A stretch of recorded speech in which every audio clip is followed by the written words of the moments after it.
Finish. Yeah, hi guys. Gipaningot ko. Grabe.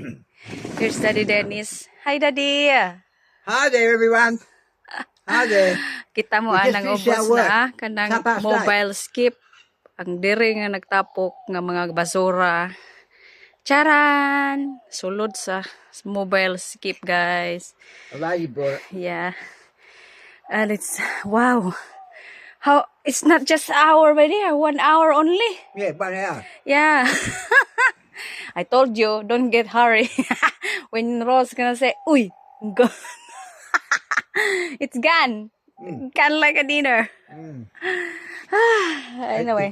It's eating all that rubbish. Yeah.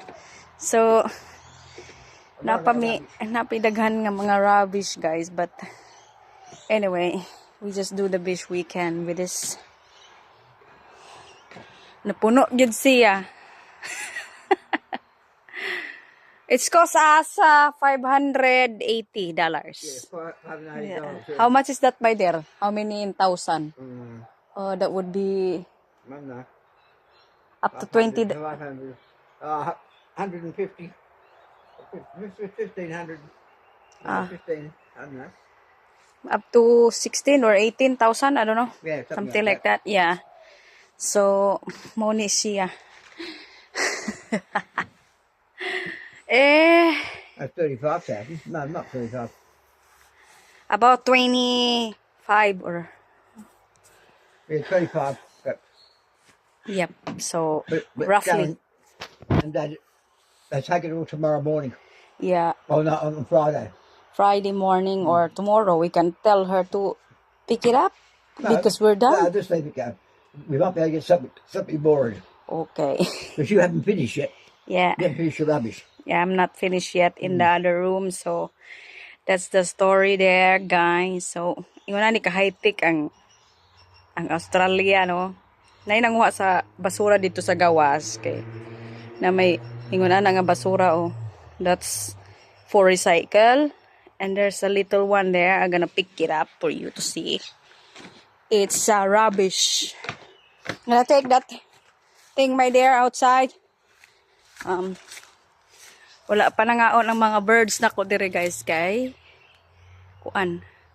It's naaman ngud ni mobile skip. So wala sila ni kaon. Karon atong kwaon ang basurahan sa gawas. May bata nilabay. Right. Here we are. Dara na kurot na, wala ni sulod. Magitapok na dito ang mga kuan, guys. Mga basurahan. Ang kanang green ag taklob, guys, is garden waste na siya. Mga dahon-dahon. Ano siya? Guyod-guyod na nato itong basurahan. Awag ka din yung balay ni Dennis, guys. Kapay garage dito, oh. Perting naghanang basura. Dili pag yun ako mahuman. My God, my God, my God. But anyway, just have to do the best we can. Kani ugma. Guyuro na ni Ria. High-tech na gyud kaayo, no? Labi yung tagnaingan sa Pilipinas ba, no? Right. There is our bins. Money ang rubbish. Recycle. And then when we stay here in Australia, my dear, you want to get the garden waste, right? That's not the other way. There's another one. Yeah, the other one. There's green top. Basta na color coding man ni sila, guys. Kani, supposedly yellow ni siya. Pero kay nagguba man ang taklob. So, this is recycling na mga papers, mga cellophane, whatsoever, blah, blah, blah.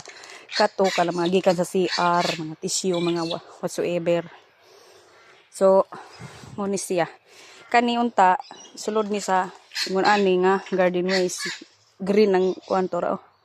Green ang taklob. So, that's a story there. Hi, Belle. Belle, how is it going, Belle? No more rubbish? Huh? No more. So, that's the story there, guys. That's it for now.